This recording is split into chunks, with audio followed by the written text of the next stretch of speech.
What's up, YouTube? I'm back with one more video. Uh, Today I'm sharing a work in progress with you guys from my Into the Blue series.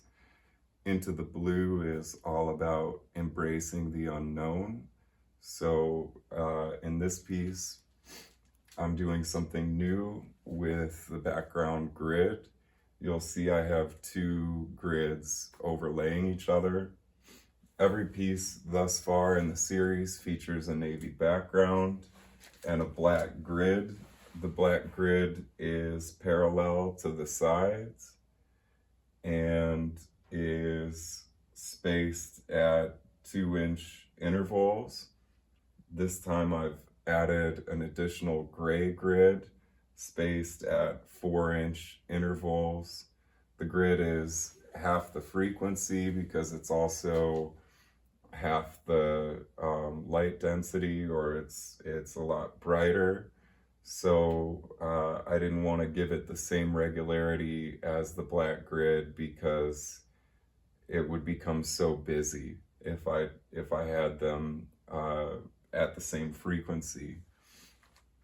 So we've got a black grid with 2-inch side lengths, and then we have a gray grid where I thought that we would have 4-inch side lengths, right? Two of these units, this would be about 4 inches, but because of the rotation, it's actually got 5-inch side lengths on the black grid.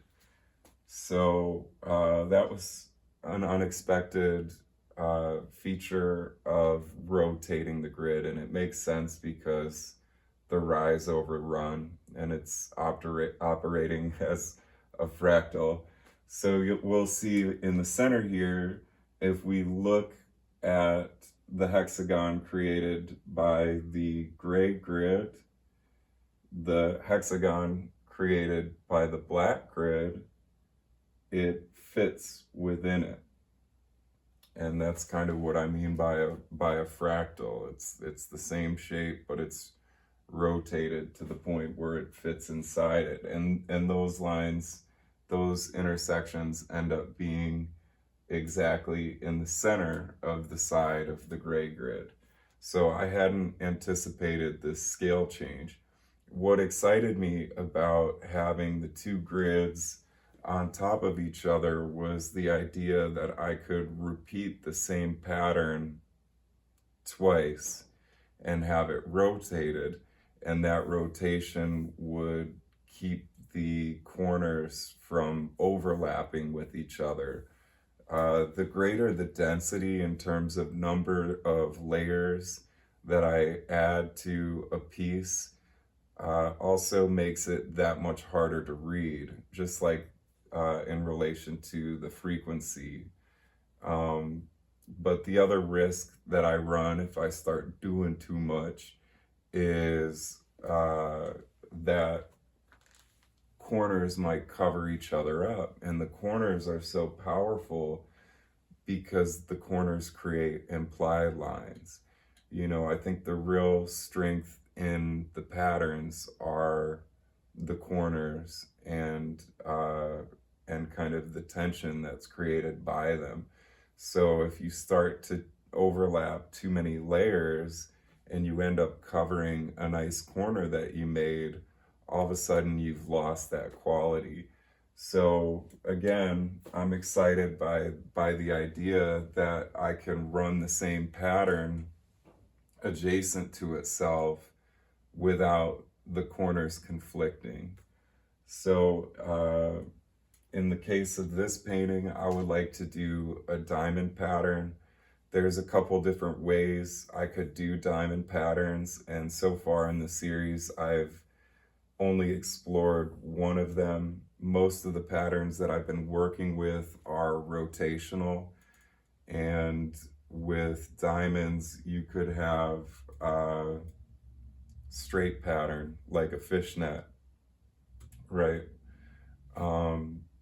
But you could also rotate them and have them create hexagons and then tessellate in that regard.